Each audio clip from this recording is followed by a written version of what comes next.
nous recevons Ali Fary Ndiaye. Il est spécialiste des questions américaines. Bonsoir, Monsieur Ndiaye, merci d'être là. Bonsoir, Aram, merci de l'invitation. La cérémonie de certification de la victoire de Joe Biden au Congrès hier a été interrompue par des pro-Trump. Comment qualifiez-vous les événements qui se sont déroulés hier au Capitole? Merci de l'invitation. Vous avez parfaitement raison.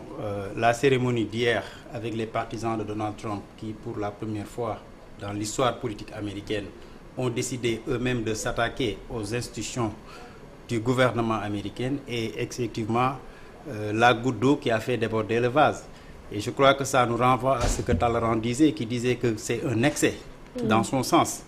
Un excès apparaît à chaque fois qu'on dépasse les bornes. Et je crois que ce qui est fait a remis en cause la crédibilité de la démocratie américaine et a remis en cause 233 ans de vie démocratique estimée à travers le monde si on s'accorde sur le fait que depuis la Convention de Philadelphie en 1787, the Founding Fathers, les pères de la nation américaine, ont voulu créer un système politique démocratique où effectivement tout ce qui était excès et oppression qu'ils ont vécu en Europe et qui avait expliqué qu'ils prennent Mayflower pour aller aux États-Unis puisse être un mauvais souvenir.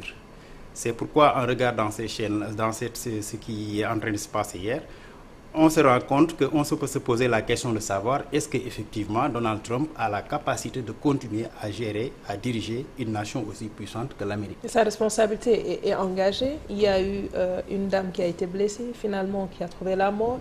Le chef de la police qui nous dit également qu'aux alentours du Capitole, il y a eu également 3 personnes qui ont perdu la vie, même s'il n'a pas donné les conditions dans lesquelles ils ont perdu la vie.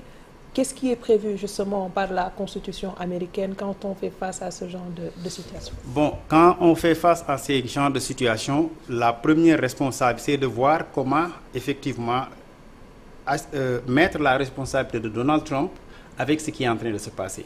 Parce que ce qui est clair, c'est que les White Working Men, les WASP, les mouvements, les activistes de Donald Trump qui ont fait cet acte ne l'ont pas fait de manière délibérée. C'est à la suite d'un rassemblement que Trump lui-même a présidé et qui les a demandé d'arrêter le processus de remise en cause.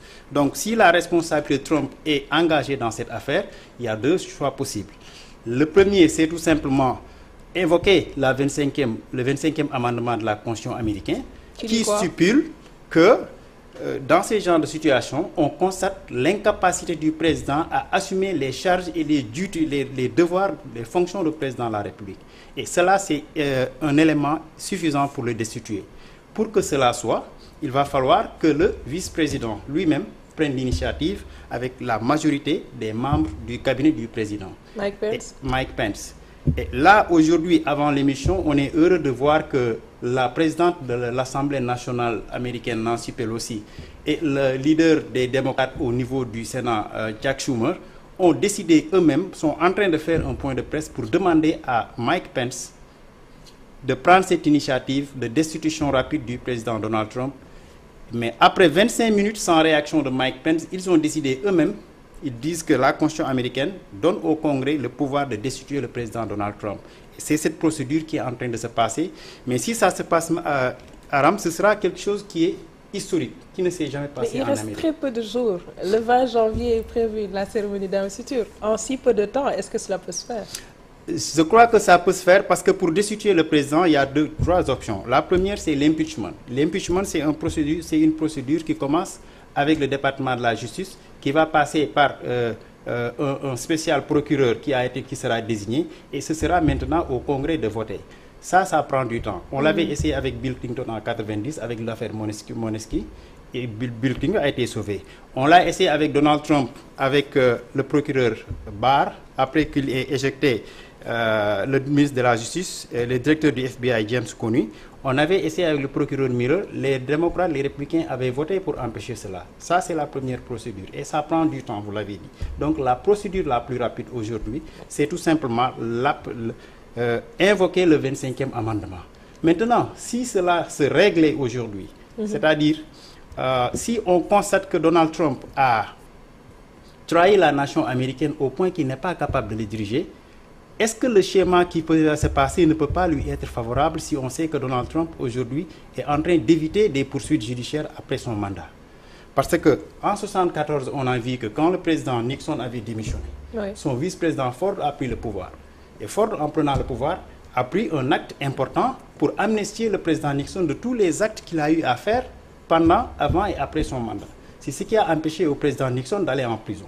Maintenant, Mike Pence, qui a été choisi par Donald Trump, est-ce que si par extraordinaire il était dans cette situation, est-ce qu'il ne prendrait pas une telle décision qui permettrait d'amnistier un peu Trump sur les crimes qu'il a eu à faire?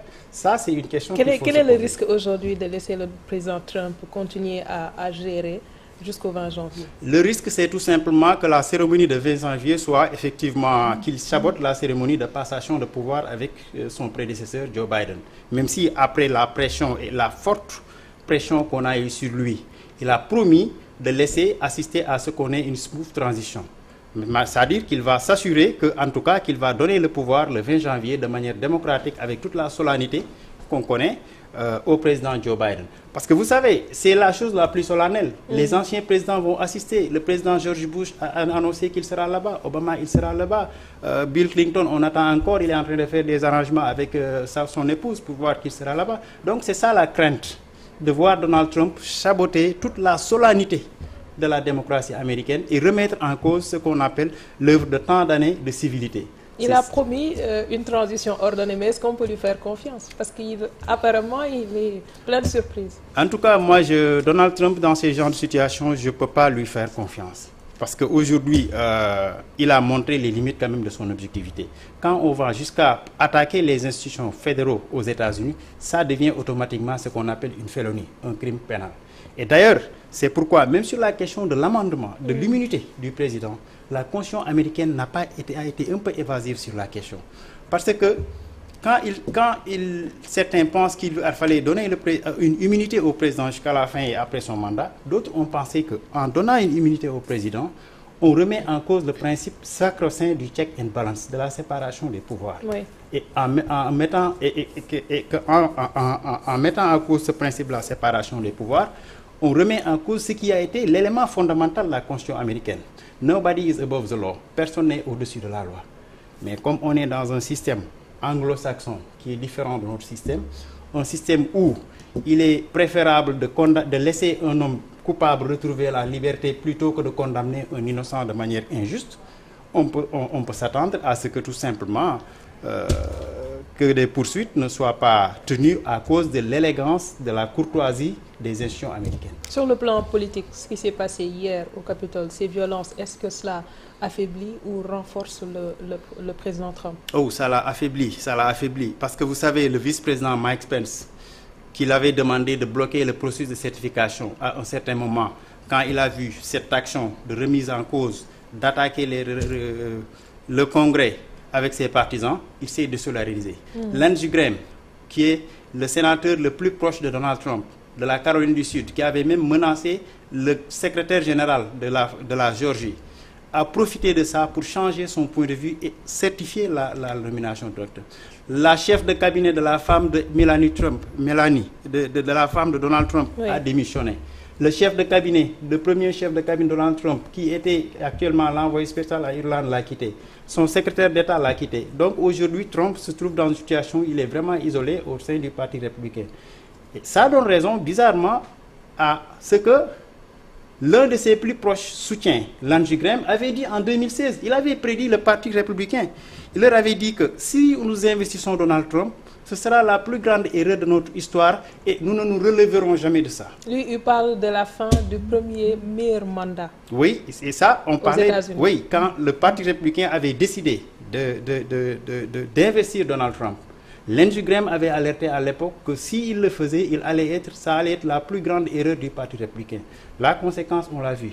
Aujourd'hui, c'est un Parti républicain qui est en désuétude, qui n'a plus de leader, qu'on identifie tout simplement comme un grand old party, un parti des hommes blancs d'un âge avancé, et un parti qui refuse de s'ouvrir, d'épouser la marche du temps. Oui. Si vous voyez le Parti démocrate, la diversité du cabinet de Joe Biden, qui a nommé pour la première fois une première amérindienne, une première homosexuelle, une première noire au département d'État, et une vice-présidente qui est noire et asiatique, c'est le reflet, c'est l'appel que Donald Trump que Joe Biden est en train de lancer au monde entier. Il est en train de dire au monde entier que l'Amérique va revenir sur la scène internationale. Les accords de Obama, les accords sur le climat, qui étaient un succès, le multilatéralisme, toutes ces choses que Donald Trump avait remis en cause, l'Amérique est en train de retourner sur la scène internationale. Et c'est ce qui risque effectivement d'affaiblir encore le Parti démocrate, le Parti républicain, mais surtout le mouvement que Donald Trump a créé à l'intérieur du parti. Oui. Parce que le trumpisme est devenu une réalité. Je suis sûr que s'il n'avait pas fait ce gaffe, 4 ans plus tard, s'il se présente à l'investiture républicaine... Mais il a été galvanisé par ses militants quand il y a autant de monde devant soi, alors qu'il a perdu les élections, et derrière, qui voit ce beau monde qui est encore là et qui croit en lui. Peut-être que c'est pour cela qu'il en est arrivé à cette extrémité. Parce que lui, Trump, a fait croire à ce beau monde, qui du reste est composé d'hommes blancs d'un niveau moyen, qui sont des sudistes et qui ne connaissent pas la diversité. Il les a fait croire qu'ils ont perdu l'élection parce qu'on les a volé l'élection. Il les a fait croire que c'est... apporter des preuves. C'est ça le problème. Et ces gens-là, effectivement, l'ont cru. Et on pensait qu'en faisant cela, en empêchant la certification, ils vont continuer le système et créer un imbroglio. C'était cela. Et ce qui est regrettable, Aram, c'est que malgré le fait que la mairesse de New York, de Washington DC ait déclaré l'embargo, tu as vu, la police fédérale n'a pas réagi parce que chacun de ces partisans de Trump avait son arme avec lui, que la deuxième amendement de la Constitution américaine les permet d'avoir, le port d'armes. Plus la liberté de manifester qui est sacrée, qui est le premier amendement de la Constitution américaine, faisait qu'il était matériellement impossible d'avancer avec ces gens, il fallait juste négocier. Maintenant, ce qui risque de se passer, c'est tout simplement que il risque de faire de ces hommes-là des scapegoats, des boucs émissaires, et que lui, son avenir sera effectivement en fonction de ce que un procureur spécial ou bien la nouvelle administration décidera. Et maintenant, qu'est-ce qui va se passer? Ce qui va se passer, c'est que tout simplement, l'Amérique va tourner cette page, l'Amérique va se réconcilier avec le reste du monde, le Parti démocrate va continuer à élargir ses bases dans le sud du pays et au niveau des institutions, parce que même si les Américains ont toujours été pour un divided government, c'est-à-dire quand ils élisent un président démocrate, ils mettent un congrès républicain. Aujourd'hui, on a vu avec la victoire des 2 sénateurs de la Géorgie que le Parti démocrate a désormais la majorité à la Maison-Blanche, à la majorité au Sénat, à la majorité à la Chambre des représentants. Ce qui va les permettre quand même de réconcilier l'Amérique avec elle-même et de créer un certain nombre de politiques qui sera, à mes yeux, la continuité des politiques de Barack Obama et de Joe Biden. Il y a quelque chose qui m'interpelle également, c'est ce que représente le Capitole dans le monde. Je disais tout à l'heure en off que c'est le temple de la démocratie américaine. Comment aujourd'hui ce lieu a pu être, disons, attaqué, vandalisé alors qu'il y avait des forces de sécurité? Ou c'est parce que le dispositif sécuritaire qui est censé être mis en place dans ce haut lieu n'a pas été le cas? Qu'est-ce qui a occasionné cette faille? En tout cas, le chef de la police de Washington, la police fédérale qui est chargée de garder ce temple historique, a reconnu quand même l'échec de la police quand il s'agissait de sécuriser le temple du savoir. C'est quelque chose qu'ils n'y croyaient pas. Ils n'y croyaient pas parce qu'ils étaient naïfs, mais parce qu'ils faisaient confiance à la maturité du peuple américain à dépasser un certain nombre de clivages. Parce que aussi, les hommes politiques, souvent, ont une certaine élégance et une certaine maturité qui permet d'éviter un certain nombre de comportements qui ne sont pas appréciables. Mais malheureusement, avec ces actes qui ont conduit à des morts d'hommes, qui ont conduit à ce que des rednecks prennent le drapeau confédéré. Et toi et moi savons ce que cela représente. C'est le drapeau ségrégationniste, c'est le drapeau de la séparation, c'est le drapeau qui favorise l'esclavage et tout cela. Et l'amener jusqu'au siège du gouvernement américain qui est le Congrès, le Capitole, c'est vraiment quelque chose qui était Est-ce qu'il n'y a pas aujourd'hui lieu de reconstruire le contrat social américain? Je crois que l'Amérique a besoin de se réconcilier avec elle-même. Mais il va falloir qu'il y ait un vrai et large débat au sein de la société américaine. Il ne faut pas qu'on continue à penser que l'Amérique, ses institutions, sa police ne sont là que pour favoriser les have au détriment des have-not, que pour favoriser les riches, que pour favoriser les hommes blancs, que pour favoriser les protestants, que pour favoriser ce qu'on appelle les white anglo-saxon protestants. Tant que l'Amérique ne réglera pas cette question, la réconciliation sera uniquement de façade. Or, cette question, malheureusement, dépasse les contours du gouvernement fédéral. Obama a été le premier noir président des États-Unis. Plus de noirs ont continué à être tués. C'est des choses qu'il faut régler au niveau du fédéralisme horizontal, c'est-à-dire au niveau des États. Parce que le fédéralisme vertical permet la séparation au niveau des 3 nations, mais le fédéralisme horizontal, c'est au niveau des 50 États. Il va falloir que dans chacun des États, que ces débats se posent. Surtout si on sait que ce qui symbolise le plus l'injustice aux États-Unis, c'est les crimes qu'on confère aux Noirs et aux minorités. Et que malheureusement, ces polices-là ne sont pas sous l'autorité au niveau des États, ils sont sous l'autorité des maires, ils sont sous l'autorité des gouverneurs. Et souvent, si ces gouverneurs, ces maires et ces attorneys généraux, qui sont généralement des républicains, les ministres de la Justice ou les secrétaires of state qu'ils élisent, qui sont les numéros 2 des gouverneurs, s'ils continuent à penser que l'Amérique doit être tough on crime, s'ils continuent à penser que la police doit être rigoureuse, doit être ferme sur des questions de crime, ce sera encore une manière de ne pas donner une chance à la communauté noire. Or, Mandela a été victime de la même situation en Afrique du Sud. Et quand il est sorti de prison, il a dit que je ne crois pas à l'incarcération, je crois à la réhabilitation. L'Amérique doit cesser le processus d'incarcération et donner une seconde chance à ses citoyens minoritaires, qu'ils soient noirs, hispaniques, asiatiques, et permettre une société où, effectivement, la vision d'une Amérique qui faisait rêver va revenir au niveau de l'opinion internationale. Des chantiers qui attendent le président Joe Biden. En attendant, 2024, ce sera la prochaine élection. Est-ce que Trump peut ambitionner se représenter? On ne sait pas ce que 2024 sera, mais je suis sûr qu'il avait créé un mouvement qui est profond à l'intérieur du pays, des Red States. Si vous voyez les pays rouges du centre et du sud, le Trumpisme est devenu une réalité. Ce mouvement qu'il a créé, le fait qu'il ait fait croire à ces hommes blancs d'un niveau moyen, qui vont à l'église, qui sont des évangélistes, que l'Amérique que vous avez construite, et cette Amérique est en train d'être détruite par une forte communauté d'immigration, par une forte communauté d'Africains américains, par une forte communauté d'Asiatiques, ce discours sous-jacent et raciste divisateur, je crois que est un peu profond en eux.